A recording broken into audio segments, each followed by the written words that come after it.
வேந்தரின் கண்ணுறங்கும் வேளை இரவு செய்திகளுக்காக ஷமீனா. முதலில் தலைப்புச் செய்திகள். பயங்கரவாதத்துக்கு எதிராக ஒன்றிணைய வேண்டும். தசரா விழாவில் பிரதமர் மோடி பேச்சு. காஷ்மீரில் தொடர்ந்து இரண்டாவது நாளாக சண்டை நீடிப்பு. பதுங்கியுள்ள தீவிரவாதிகளை பிடிக்க தாக்குதல். காவிரி வல்லுநர் குழுவுடன் தலைமை செயலர் சந்திப்பு. தமிழகத்தின் நீர் தேவை பற்றி வலியுறுத்தல். விஜயதசமி திருநாள் கொண்டாட்டம். குழந்தைகளுக்கு வித்யாரம்பம் தொடங்கப்பட்டது.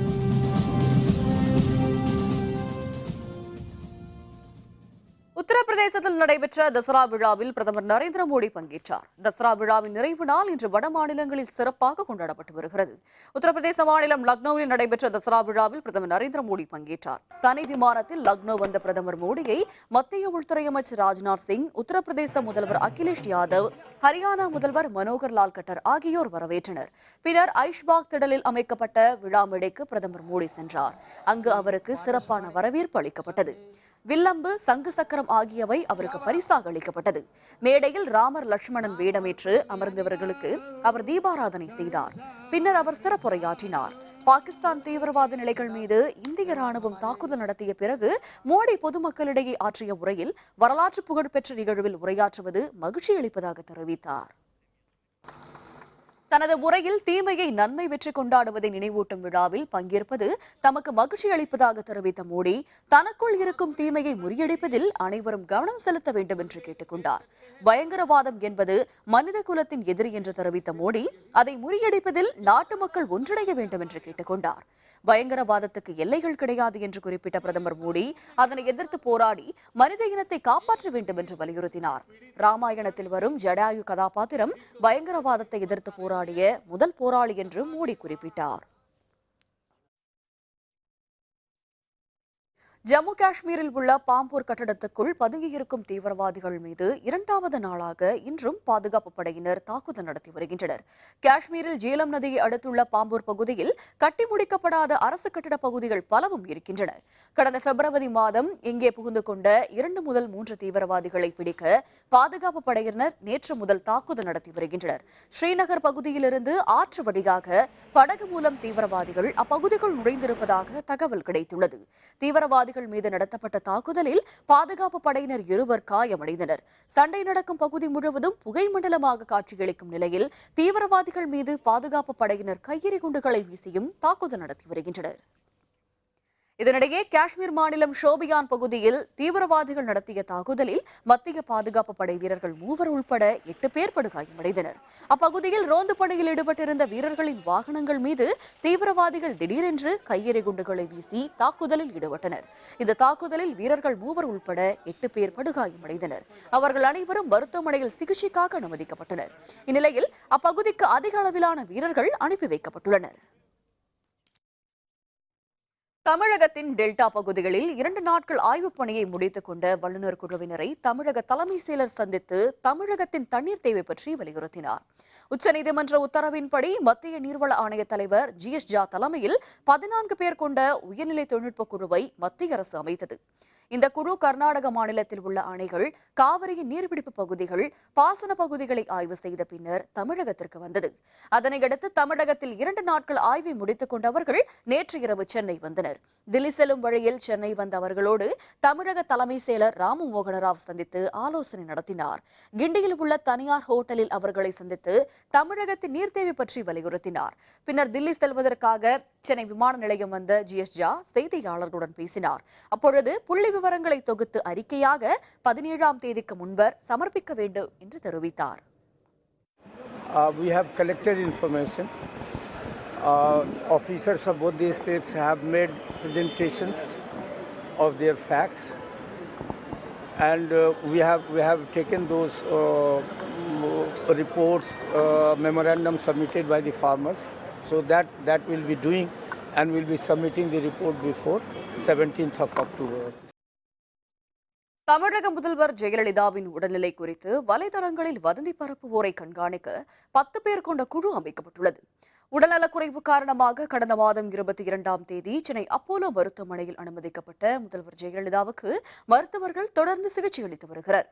அவருடைய உடல்நிலை குறித்து மருத்துவமனை நிர்வாகம் அவ்வப்பொழுது மருத்துவ அறிக்கையும் வெளியிட்டு வருகிறது. இந்நிலையில் முதல்வரின் உடல்நிலை குறித்து பேஸ்புக், ட்விட்டர், வாட்ஸ்அப் போன்ற வலைதளங்களில் சிலர் தவறான வதந்திகளை பரப்பி வருகிறார்கள். இது தொடர்பாக அளிக்கப்பட்ட புகார்களின் பெயரில் இதுவரை 43 வழக்குகள் சென்னை மத்திய குற்றப்பிரிவில் பதிவு செய்யப்பட்டுள்ளது. வதந்தி பரப்பிய நாமக்கல் மற்றும் மதுரையைச் சேர்ந்த 2 கைது செய்யப்பட்டனர். இந்நிலையில் முதல்வர் உடல்நிலை குறித்து இணையதளங்களில் வதந்தி பரப்புவோரை கண்காணிக்க தகவல் தொழில்நுட்ப வல்லுநர்கள் 10 பேர் கொண்ட குழு அமைக்கப்பட்டுள்ளது. முதல்வர் ஜெயலலிதா விரைவில் முழுமையாக உடல்நலம் பெற வேண்டி திருப்பதி வெங்கடாச்சலபதி கோவிலில் சிறப்பு பிரார்த்தனை செய்யப்பட்டு சிறப்பு பிரசாதத்தை அம்மாநில முதல்வர் சந்திரபாபு நாயுடு அனுப்பி வைத்துள்ளார். திருப்பதி வெங்கடாச்சலபதி கோவிலில் பிரம்மோற்சவம் இன்றுடன் முடிவடைந்தது. இந்நிலையில் முதல்வர் ஜெயலலிதா முழுமையாக உடல்நலம் பெற கோரி ஆந்திர முதல்வர் சந்திரபாபு நாயுடு சார்பில் திருப்பதி வெங்கடாச்சலபதி கோவிலில் சிறப்பு பிரார்த்தனை செய்யப்பட்டது.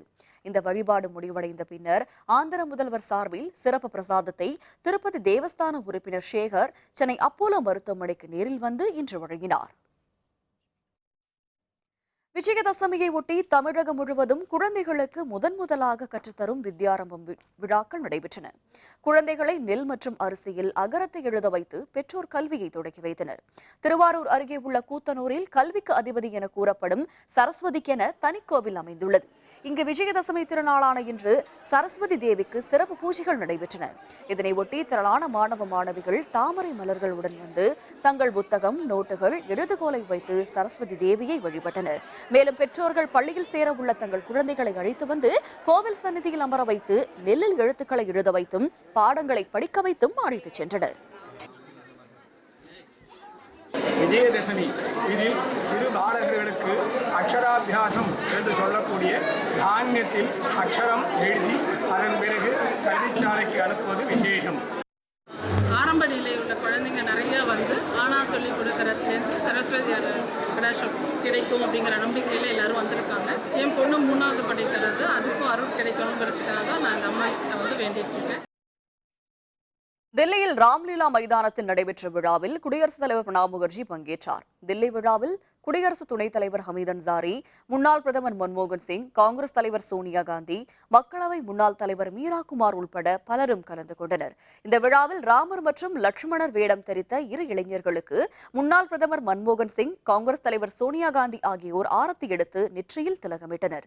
பின்னர் தசரா விழாவின் முக்கிய நிகழ்வாக மைதானத்தில் வைக்கப்பட்டிருந்த ராவண உருவ பொம்மை எரிக்கப்பட்டது. தமிழகத்துக்கு துணை முதல்வர் தேவையில்லை என்று தமிழக காங்கிரஸ் தலைவர் திருநாவுக்கரசர் தெரிவித்துள்ளார். சென்னை அண்ணா நகரில் உள்ள திருநாவுக்கரசரின் இல்லத்தில் விவசாய சங்கங்களின் கூட்டமைப்பு தலைவர் PK தேவசிகாமணி அவரை நேரில் சந்தித்தார். அப்பொழுது காவிரி மேலாண்மை வாரியத்தை அமைக்க வலியுறுத்தி வரும் 17 மற்றும் 18 தேதிகளில் நடத்தவிருக்கும் ரயில் மறியல் போராட்டத்திற்கு ஆதரவு அளிக்குமாறு கோரினார். பின்னர் செய்தியாளர்களுடன் பேசிய திருநாவுக்கரசர் போராட்டத்துக்கு தமிழக காங்கிரஸ் கட்சி ஆதரவு அளிக்கும் என்றும் தெரிவித்தார். அப்பொழுது தமிழகத்திற்கு இப்போதைய சூழலில் துணை முதல்வர் பதவி தேவையில்லை என்றும் திமுக தலைவர் கருணாநிதி இது பற்றி கூறுவது அவரது சொந்த கருத்து என்று மேலும் தெரிவித்தார். மாண்புமிகு முதலமைச்சர் அவர்கள் உடல்நலம் தேடி வருகிறார்கள் என்கிற செய்தி மகிழ்ச்சி அளிக்கிறது. ஒவ்வொரு கட்சியும் ஒவ்வொரு கருத்துக்களை சொல்லலாம், அது அவர்களுக்கு உரிமை இருக்கிறது. காங்கிரஸ் சார்பிலே என் சார்பிலே இப்போதைக்கு மாற்று முதலமைச்சரோ அல்லது துணை முதலமைச்சரோ வேண்டாம் என்பது என்னுடைய கருத்து. தசரா விழாவை ஒட்டி கர்நாடக மாநிலம் மைசூரு நகரமே விழாக்காலம் பூண்டுள்ளது. அலங்காரம் செய்யப்பட்ட யானையின் மீது வைக்கப்பட்ட தங்க அம்பாரியில் சாமுண்டீஸ்வரி அம்மன் வீற்றிருக்க யானைகள் ஊர்வலம் நடைபெற்றது. நவராத்திரியை ஒட்டி 10 நாட்கள் நடைபெறும் இந்த தசரா விழா பன்னாட்டு அளவில் புகழ்பெற்றது. இந்த ஆண்டு 406வது தசரா விழா நடைபெற்றது. கர்நாடகத்தின் பெரும்பகுதிகளை தங்கள் வசம் வைத்திருந்த விஜயநகர பேரரசர்களால் 15ஆம் நூற்றாண்டு முதல் தசரா விழா சீரும் சிறப்புமாக கொண்டாடப்பட்டு வருகிறது. தசரா விழாவை ஒட்டி மைசூரு அரண்மனை மிகவும் சிறப்பாக அலங்கரிக்கப்பட்டிருந்தது. பிரம்மாண்ட ஏற்பாடுகள் செய்யப்பட்டிருந்தன. கொட்டும் மழைக்கு நடுவே தசரா ஊர்வலம் நடைபெற்றது. அலங்காரம் செய்யப்பட்ட யானையின் மீது வைக்கப்பட்ட தங்க அம்பாரியில் சாமுண்டீஸ்வரி அம்மன் வீற்றிருக்க ஊர்வலம் நடைபெற்றது. இதனை கர்நாடக முதல்வர் சித்தராமையா தொடங்கி வைத்தார். யானைகளை தொடர்ந்து முக்கிய வீதிகள் வழியாக அலங்கார ஊர்திகள், நடன குழுக்கள், இசைக்குழுக்கள், ஒட்டகம் மற்றும் குதிரை பட்டாளம் அணிவகுத்து சென்றதை பல்லாயிரக்கணக்கானோர் கண்டு ரசித்தனர்.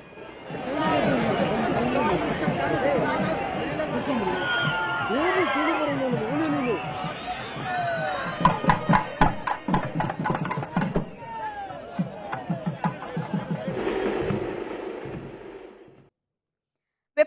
காரணமாக தமிழகம் மற்றும் புதுச்சேரியில் அடுத்த 24 மணி நேரத்தில் மழை பெய்யும் என சென்னை வானிலை ஆய்வு மையம் தெரிவித்துள்ளது. வெப்பச்சலனம் காரணமாக தமிழகம் மற்றும் புதுச்சேரியில் அவ்வப்பொழுது மழை பெய்து வருகிறது. வெப்பச்சலனம் காரணமாக தமிழகம் மற்றும் புதுவையில் ஒரு சில இடங்களில் அடுத்த 24 மணி நேரத்தில் மழையோ அல்லது இடியுடன் கூடிய மழையோ பெய்ய வாய்ப்புள்ளதாக வானிலை ஆய்வு மையம் தெரிவித்துள்ளது. மேலும் சென்னையை பொறுத்தவரை வான மேகமூட்டத்துடன் காணப்படும் என்றும் வானிலை மையம் கூறியுள்ளது.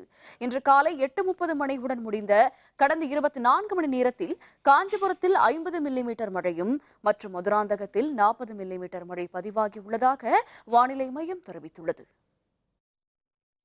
விஷவண்ட கொட்டியதில் தந்தை மகன் பலி, 5 பேர் மருத்துவமனையில் அனுமதி. விவரம் விளம்பர இடைவேளைக்கு பிறகு.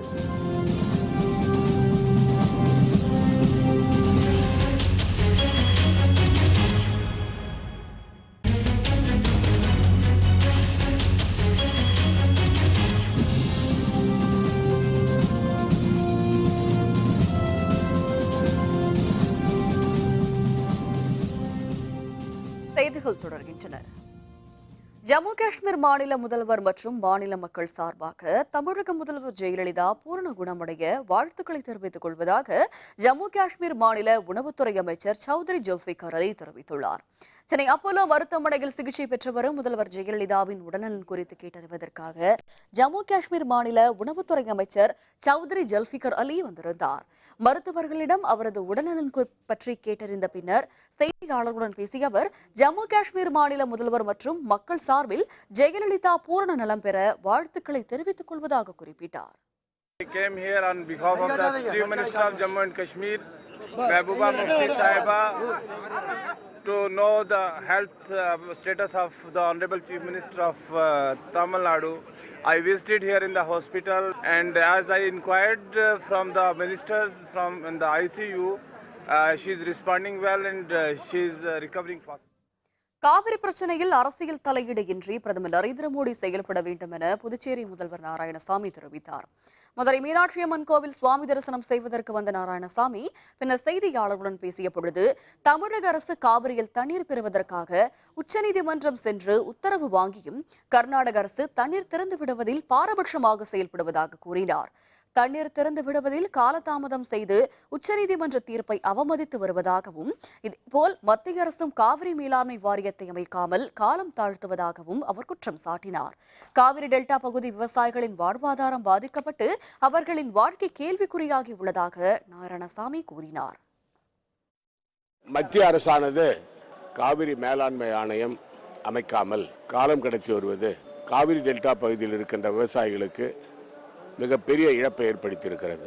அது மட்டுமல்லாமல் இந்த விஷயத்தில் பாரத பிரதமர் நரேந்திர மோடி அவர்கள் தலையிட்டு கர்நாடக அரசு தண்ணீர் திறந்து விடுவதற்கு ஏதுவாக சூழ்நிலை உருவாக்குவது மட்டுமல்லாமல் காவிரி மேலாண்மை ஆணையத்தை அமைப்பதற்கு பிரதமர் அவர்கள் உடனடியாக நடவடிக்கை எடுக்க வேண்டும். புதுச்சேரியில் உள்ள காவலர்கள் பிறரிடமிருந்து பரிசு பொருட்களை வாங்கக்கூடாது என துணைநிலை ஆளுநர் கிரண்பேடி தெரிவித்துள்ளார். புதுச்சேரி துணைநிலை ஆளுநர் கிரண்பேடி கோரிமேட்டில் உள்ள காவலர் பயிற்சி பள்ளிக்கு இன்று சென்றார். பயிற்சி காவலர்களுடன் கலந்துரையாடிய அவர் காவலர்கள் எவ்வாறு செயல்பட வேண்டும் என்று அறிவுரை வழங்கினார். பின்னர் செய்தியாளர்களுடன் பேசிய கிரண்பேடி காவலர்கள் பிறரிடம் பரிசு பொருட்களை வாங்கக்கூடாது என்று அறிவுறுத்தினார். மேலும் காவலர்கள் குறைந்தபட்சம் 4 மொழிகளையாவது தெரிந்து வைத்திருக்க வேண்டும் என்றும் அவர் குறிப்பிட்டார். They're learning a bit of Hindi, they're learning English, fine-tuning, they are studying much better, they're watching television, they're reading newspapers, they're doing yoga, they're doing PT parade, and they're doing add few things which we'll add for them is learning to swim and forensic science, etc. So it's been very, very good. I'm very happy with the implementation by the police headquarters. Tirunelveli மாவட்டம் பாபநாசம் தலையணை பகுதியில் குளிக்க சென்ற 4 பேர் தண்ணீரில் மூழ்கி பலியாகினர். தசரா விழாவை முன்னிட்டு 5 நாட்கள் அரசு விடுமுறை விடப்பட்டதை அடுத்து பலரும் பல்வேறு இடங்களுக்கு சுற்றுலாவாக சென்றுள்ளனர். புதுச்சேரியை சேர்ந்த வசந்த், சதீஷ், சென்னையை சேர்ந்த சீனிவாசன், நக்கீரன் ஆகியோர் 4 பேரும் கன்னியாகுமரி மற்றும் பாபநாசம் பகுதிகளுக்கு சுற்றுலாவாக சென்றனர். நேற்று மதியம் பாபநாசம் தலையணை பகுதிக்கு குளிப்பதற்காக அவர்கள் வந்தபொழுது ஆழம் தெரியாமல் ஒருவர் தண்ணீரில் மூழ்கியுள்ளார். அவரை காப்பாற்ற சென்ற மற்ற மூவரும் அடுத்தடுத்து தண்ணீரில் மூழ்கியதை அடுத்து அப்பகுதியில் இருந்தவர்கள் தீயணைப்பு மற்றும் மீட்பு படையினருக்கு தகவல் கொடுத்தனர். அவர்கள் விரைந்து வந்து நேற்று இரவு முழுவதும் தேடி ஒருவரின் உடலை மட்டும் மீட்டனர். இன்று காலையில் மீண்டும் நடத்தப்பட்ட தேடுதல் நடவடிக்கையின் பொழுது மற்ற மூவரின் உடல்களும் மீட்கப்பட்டன. தருமபுரி அரசு மருத்துவக் கல்லூரி மருத்துவமனையில் செவிலியரின் அலட்சியத்தால் பிறந்து 2 நாட்கள் ஆன குழந்தை இருந்ததாக கூறி உறவினர்கள் போராட்டத்தில் ஈடுபட்டனர். இதனையடுத்து குறிப்பிட்ட செவிலியர் இடைநீக்கம் செய்யப்பட்டார். தருமபுரி மாவட்டம் வெத்தலக்காரன் பள்ளத்தை சேர்ந்த கட்டிட தொழிலாளி தவமணி. இவருடைய மனைவி கலைவாணிக்கு கடந்த 2 நாட்களுக்கு முன்பு சுகப்பிரசவம் நடைபெற்று ஆண் குழந்தை பிறந்தது. தாயின் வயிற்றில் இருக்கும் பொழுது குழந்தை அதிக அளவில் தண்ணீர் குடித்துள்ளதால் மேல் சிகிச்சைக்காக தருமபுரி அரசு மருத்துவமனையில் அனுமதிக்கப்பட்டது. அங்கு தீவிர சிகிச்சை பிரிவில் அனுமதிக்கப்பட்ட குழந்தை பின்னர் சாதாரண வார்டுக்கு மாற்றப்பட்டது. நேற்று இரவு குழந்தைக்கு காய்ச்சல் வந்த நிலையில் சிகிச்சைக்காக வார்டில் இருந்த செவிலியர் சுபா என்பவரை கலைவாணி அழைத்துள்ளார். செவிலியர் 1 மணி நேரத்திற்கு மேல் தாமதமாக வந்துள்ளார். இதனால் உரிய சிகிச்சை இல்லாமல் குழந்தை இறந்து விட்டதாக கூறப்படுகிறது.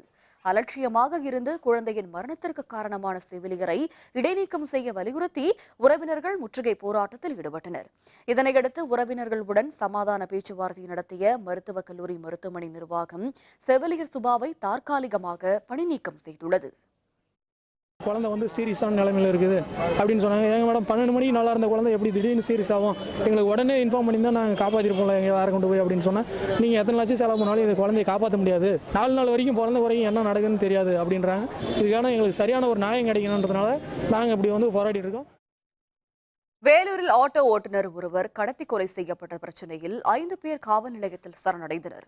வேலூர் மாவட்டம் தோட்டப்பாளையம் பகுதியைச் சேர்ந்தவர் விமலா. இவருடைய மகன் சந்தோஷ்குமார். ஆட்டோ ஓட்டும் தொழில் செய்து வந்த இவர் கடந்த 3ஆம் தேதி காணாமல் போனார். இதுபற்றி அவருடைய தாய் விமலா வேலூர் வடக்கு காவல் நிலையத்தில் புகார் அளித்தும் காவல்துறையினர் அதை ஏற்கவில்லை.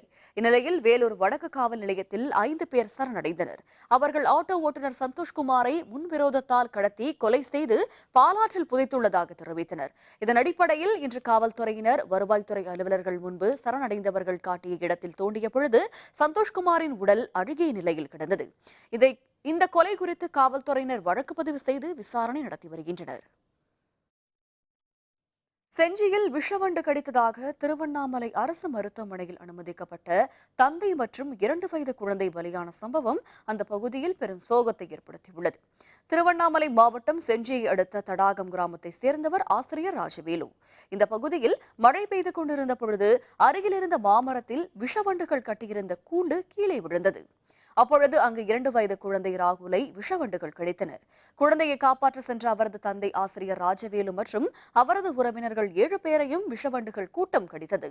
வலி அதிகமானதை தொடர்ந்து அவர்கள் அனைவரும் திருவண்ணாமலை அரசு மருத்துவமனையில் சிகிச்சைக்காக அனுமதிக்கப்பட்டனர். ஆனால் சிகிச்சை பலனின்றி முதலில் 2 வயது குழந்தை ராகுல் உயிரிழந்தார். பின்னர் அவரது தந்தை ராஜவேலுவும் பலியானார். வண்டு கடித்த மேலும் 5 பேர் மேல் சிகிச்சைக்காக புதுச்சேரி மருத்துவமனைக்கு அனுப்பி வைக்கப்பட்டுள்ளனர். ஒரு மாமரத்துல கூண்டு கட்டிச்சு.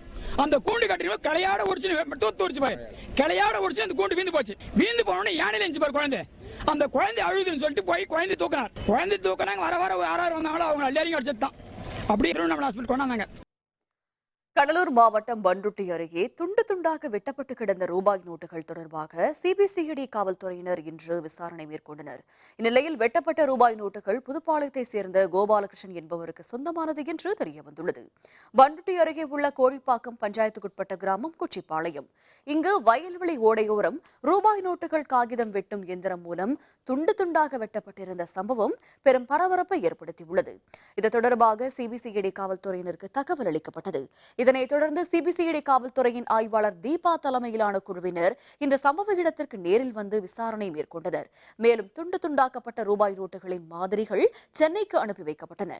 பின்னர் செய்தியாளர்களுடன் பேசிய ஆய்வாளர் தீபா, ரூபாய் நோட்டுகளின் மொத்த மதிப்பு எவ்வளவு என்பது குறித்து விசாரணை முடிவில்தான் தெரியவரும் என்றும் குற்றத்தை செய்தவர்கள் விரைவில் கண்டுபிடிக்கப்படுவார்கள் என்றும் குறிப்பிட்டார்.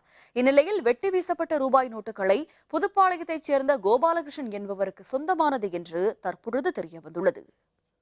இப்பதான் விசாரணை ஸ்டார்ட் பண்றோம் சார். என்னன்றதை நாங்கள் ஹெட் குவார்டர் போய் அங்கிருந்து சம்பந்தப்பட்ட ஆய்வுக்கெல்லாம் அனுப்பி அவங்க ரிசல்ட் கேதர் பண்றாங்க. அதெல்லாம் எதுவும் கெஸ் பண்ணி இன்னும் சொல்ல முடியல சார். திருவண்ணாமலையில் விஜயதசமியை ஒட்டி நடைபெற்ற வித்யாரம்பம் விழாவில் திரளானோர் பங்கேற்று தங்கள் குழந்தைகளை கல்வி தொடங்க செய்தனர். தனியார் கல்லூரி வளாகத்தில் நடைபெற்ற இந்த நிகழ்ச்சியில் எழுத்தாளர் பிரபஞ்சன், கவிஞர் தமிழச்சி தங்கபாண்டியன், கர்நாடக இசைப்பாடகி நித்யஸ்ரீ மகாதேவன் உள்ளிட்டோர் பங்கேற்று குழந்தைகளுக்கு கல்வியை தொடங்கி வைத்தனர். பாரம்பரிய முறைப்படி நெல்லில் முதல் எழுத்தினை எழுதியும் குழந்தைகளுக்கு நாக்கில் தேனை தடவியும் கல்வியறிவு வளர வாழ்த்தினர். இந்த விழாவில் 100க்கும் அதிகமான பெற்றோர்கள் தங்கள் குழந்தைகளுடன் பங்கேற்றனர். தமிழன் தன்னுடைய எந்த விதமான மங்கள நிகழ்வுகளையும் நெல், நீர், குருத்து இவைகளை வைத்து துவங்குவதுதான் வழக்கம். நெல்லிலே குழந்தைகளுக்கு முதல் எழுத்தை எழுதச் செய்வது என்பது அவர்களுடைய வளர்ச்சிக்கு, முழுமையான ஒரு வளர்ச்சிக்கு தொடக்கமாக தமிழன் ஆதியிலிருந்தே கருதி வந்திருக்கின்றான். அந்த வகையிலே இங்கு பங்கு பெற்றிருக்கின்ற பெற்றோர்களுக்கும் குழந்தைகளுக்கும் என்னுடைய வாழ்த்துக்கள். கோயம்புத்தூர் சித்தாபுத்தூர் பகுதியில் அமைந்துள்ள அருள்மிகு ஐயப்பன் கோவிலில் நடைபெற்ற வித்யாரம்பம் விழாவில் பலர் பங்கேற்றனர். குழந்தைகளுடன் வந்திருந்த பெற்றோர்கள் தங்கள் குழந்தைகளுக்கு நாவில் நெல்மணிகளை கொண்டு ஓம் என எழுதச் செய்து கல்வியை தொடங்கி வைத்தனர். மேலும் புதியதாக பள்ளியில் சேர உள்ள குழந்தைகளுக்காக சிறப்பு வழிபாடுகளும் நடைபெற்றன. பாபாவை இங்கே சித்தாபுத்தூரில் ஒவ்வொரு 2 வயசு மேலே எழுத வைக்கிறதுக்கு இங்கே எழுத வைக்கிறதுக்காக வந்திருக்கோம். நாங்கள் இது பண்ணுறதுனால பார்த்தீங்கன்னா குழந்தைங்களுக்கு நல்ல படிப்பு வரும் அப்படின்னு சொல்லிட்டு ஒரு ஐதீகம் இங்கே. ஏன்னா இந்தியாவில் 2வது சபரிமலையை இதை நினைக்கிறோம். கோயம்புத்தூர் நகரில் உள்ள அருள்மிகு சவுடேஸ்வரி அம்மன் கோவிலில் நடைபெற்ற கத்திப்போடும் திருவிழாவில் திரளான பக்தர்கள் கலந்து கொண்டு ரத்தம் சொட்ட சொட்ட தங்களது நேர்த்திக் கடன்களை செலுத்தினர். கோயம்புத்தூர் டவுன் ஹால் அருகே உள்ள ராமலிங்க சவுடேஸ்வரி அம்மன் கோவிலும் ஆண்டுதோறும் அம்மனை அழைக்க இந்த கோவிலுக்கு பாத்தியப்பட்ட 15 செட்டிமை மக்கள் கத்திப்போடும் திருவிழாவை நடத்தினர். அதேபோல் நேற்றும் பூ மார்க்கெட்டில் உள்ள மாகாளியம்மன் கோவிலில் இந்த கத்திப்போடும் திருவிழா ஊர்வலம் நடைபெற்றது. இந்த ஊர்வலத்தில் கலந்து கொண்ட பக்தர்கள் வேசுக்கோ தீசுக்கோ என்று பாடிக்கொண்டும் ஆடிக்கொண்டும் கத்திகால் உடலை வெட்டிக்கொண்டே அம்மனை அழைத்தனர். இதனால் தங்களது உடலில் ரத்தம் வழிந்தோடிய பொழுதும் கண்டுகொள்ளாமல் வெட்டுக்காயங்களின் மீது திருமஞ்சன பொடியை ஒற்றி வைத்துக் கொண்டு தொடர்ந்து ஆடிக்கொண்டே சென்றனர். பின்னர் அந்த ஊர்வலம் சவுடேஸ்வரி அம்மன் கோவிலில் முடிவடைந்தது. அப்பொழுது அம்மனுக்கு சிறப்பு பூஜையும் தொடர்ந்து திரு கல்யாணமும் நடைபெற்றது.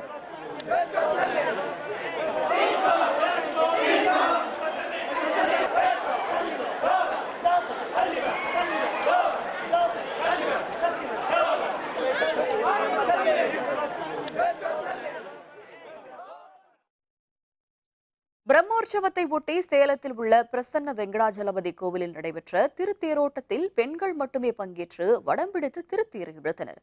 சென்னை செவ்வாய்ப்பேட்டையில் அருள்மிகு பிரசன்ன வெங்கடாஜலபதி திருக்கோவில் உள்ளது. இந்த கோவிலில் கடந்த 3ஆம் தேதி பிரம்மோற்சவம் தொடங்கியது. அன்று முதல் சுவாமிக்கு பல்வேறு அபிஷேக ஆராதனைகள் நடைபெற்றன. இதன் தொடர்ச்சியாக இன்று திருத்தேரோட்டம் நடைபெற்றது. முன்னதாக இன்று காலை ஸ்ரீதேவி மற்றும் பூதேவி சமேத பிரசன்ன வெங்கடாஜலபதிக்கு சிறப்பு பூஜைகள் மேற்கொள்ளப்பட்டு விசேஷ அலங்காரங்கள் செய்யப்பட்டன. அலங்கரிக்கப்பட்ட திருத்தேரில் ஸ்ரீதேவி மற்றும் பூதேவி சமேத பிரசன்ன வெங்கடாஜலபதி உற்சவ மூர்த்திகள் படியமர்த்தப்பட்டு மகா தீபாராதனை நடைபெற்றது. பின்னர் நடைபெற்ற தேரோட்டத்தில் 100க்கும் அதிகமான பெண்கள் பங்கேற்று திருத்தேரை வடம் பிடித்து இழுத்தனர். 10 நாள் நாங்கள் கவலையெல்லாம் மறந்துட்டு ரொம்ப சந்தோஷமா இருப்போம். ஒத்துமையாக எல்லாம் சேர்ந்து நடப்போம். நாம் ஒரு நினைச்சது நல்லபடியாக நடக்கணுன்றதுக்காக, நிறைவேறதுக்காக இதை நாங்கள் தொடர்ந்து 13 வருஷமா செஞ்சிட்டு இருக்காங்க. தென் திருப்பதி என்று அழைக்கப்படும் திருச்சி குணசீலம் அருள்மிகு பிரசன்ன வெங்கடாஜலபதி திருக்கோவிலில் நடைபெற்ற பிரம்மோற்சவ தேரோட்டத்தில் திரளான பக்தர்கள் தேரை வடம் பிடித்தனர். திருச்சி குணசீலம் அருள்மிகு பிரசன்ன வெங்கடாஜலபதி திருக்கோவிலின் பிரம்மோற்சவ விழா கடந்த 2ஆம் தேதி கொடியேற்றத்துடன் தொடங்கியது. விழாவின் ஒவ்வொரு நாளும் புஷ்ப வாகனம், குதிரை வாகனம், பல்லக்கு மற்றும் யானை வாகனம் என பல்வேறு வாகனங்களில் உற்சவர் வீதி உலா வந்து பக்தர்களுக்கு காட்சியளித்தார். விழாவின் முக்கிய நிகழ்வான திருத்தேரோட்டம் இன்று நடைபெற்றது. பெருமாள் மற்றும் உபநாச்சியர்களுடன் வலம் வந்து திருத்தேரை திரளான பக்தர்கள் வடம் பிடித்து இழுத்தனர். திருத்தேரை இழுத்த பின் தொடர்ந்து நேர்த்திக்கடன் செலுத்தும் வகையில் தேர் சென்ற பாதையில் பக்தர்கள் அங்க பிரதட்சணம் செய்தனர்.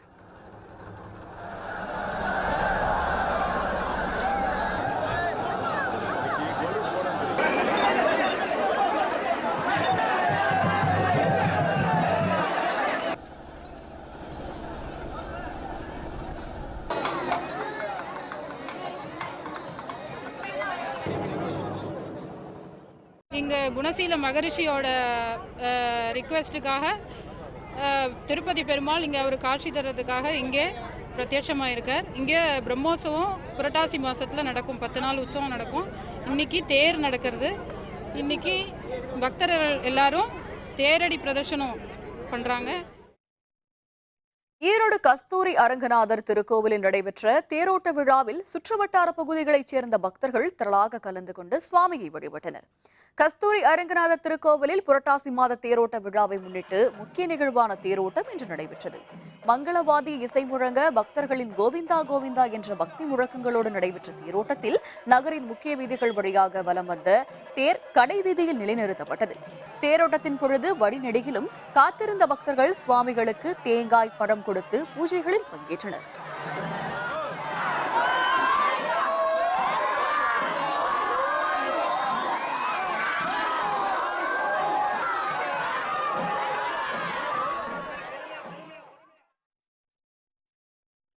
நியூசிலாந்து அணிக்கு எதிரான 3வது டெஸ்ட் 321 ரன்கள் வித்தியாசத்தில் இந்திய அணி அபார வெற்றி. விவரம் விளம்பர இடைவேளைக்கு பிறகு.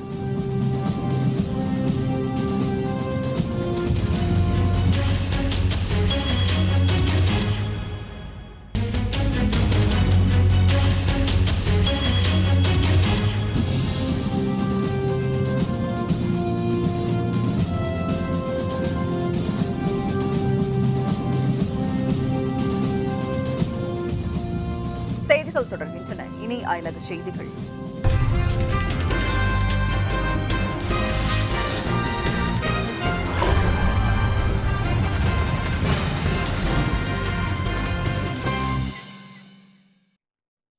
அமெரிக்காவின் வடக்கு கரோலினா மாகாணத்தில் பெய்த கனமழை காரணமாக ஏற்பட்ட வெள்ளப்பெருக்கால் மக்களின் இயல்பு வாழ்க்கை முற்றிலும் பாதிக்கப்பட்டுள்ளது.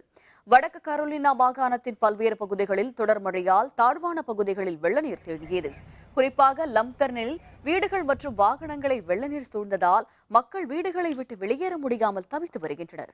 ஆறுகளில் வெள்ளப்பெருக்கு ஏற்பட்டதுடன் பெரும்பாலான சாலைகளும் வெள்ளநீரால் மூடப்பட்டுள்ளது.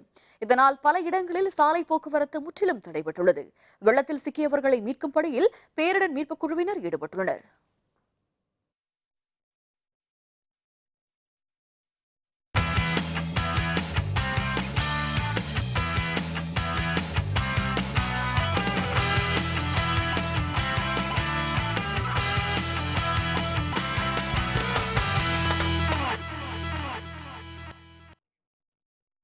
இந்தூரில் நடைபெற்ற 3வது மற்றும் கடைசி டெஸ்ட் போட்டியில் 321 ரன்கள் வித்தியாசத்தில் அபாரமாக வென்ற இந்திய அணி நியூசிலாந்துக்கு எதிரான தொடரை கைப்பற்றியுள்ளது.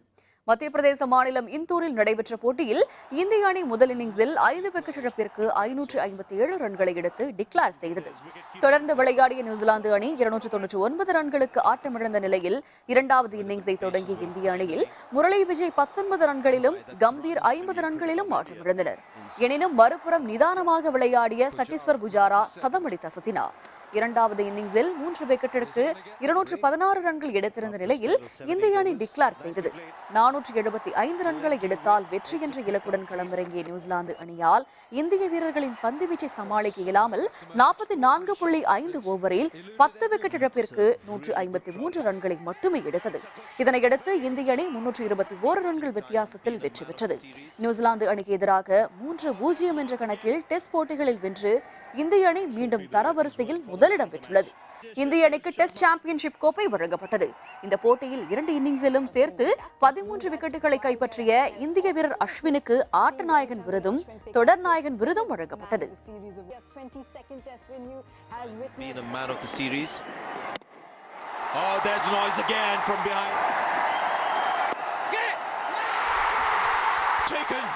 Ashwin takes the catch, fitting end to this innings. West Indies all out 153. I beg your pardon. Where am I going with this? New Zealand, all out 153.